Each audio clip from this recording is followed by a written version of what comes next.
Saya mau nanya suka duka apa aja sih yang Bapak alamin sebagai kepala perpus? Sebagai kepala perpus itu satu, kita kan rata-rata nih ya, kalau bukan sarjana ilmu perpustakaan itu akan kerepotan dalam memanajemen perpustakaan. Karena memang ini butuh ilmu khusus bagaimana tentang pelabelan, katalog, tentang buku, bagaimana cara panggil buku supaya pemustaka itu bisa terlayani dengan baik. Itu PR tersendiri. Jadi itu yang saya rasakan bahwasanya selama belum memiliki kompetensi di bidang mengelola perpustakaan, kayaknya nggak klik. Itu semua dialami sama kepala perpus yang bukan backgroundnya sarjana ilmu perpustakaan.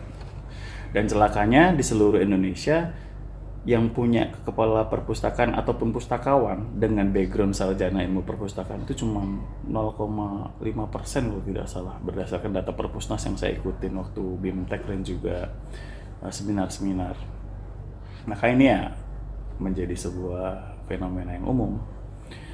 Kalau berikutnya yang agak sedikit sedih tuh ya, ketika kita mendapati perpus itu ini dilematis. Dilematisnya begini. Kalau perpus itu senyap, maksudnya kan tidak boleh berisik ya. Saya merasa perpus itu horor jatuhnya, ya kan. Tapi ketika berisik, ya itu juga bahaya karena mengganggu fungsi utama tentang bagaimana pemustaka itu nyaman dalam mengakses informasi melalui baca buku, novel, fiksi, dan jurnal ilmiah lainnya. Jadi dilematisnya di situ. Saya pengennya sih perpus itu hidup, tapi hidupnya dengan diskusi, bikin konten, terus bagaimana mengerjakan tugas yang sudah diberikan oleh gurunya di perpus ini.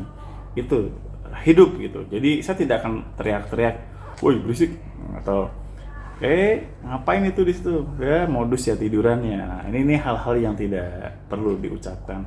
Makanya di Perpus 49 saya meminimalisir sebuah peraturan ya yang biasanya kan dulu dilarang berisik, ya kan?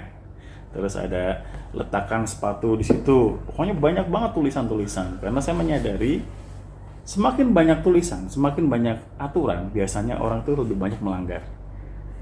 Setuju? Setuju. Ya.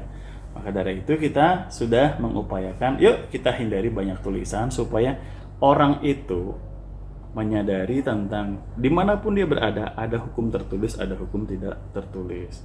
Semakin banyak hukum tertulis yang dituangkan berarti SDM kita itu makin rendah. Tapi kalau semakin sedikit hukum tidak tertulis yang bisa dipatuhi, maka kita yakinkan ini sudah maju.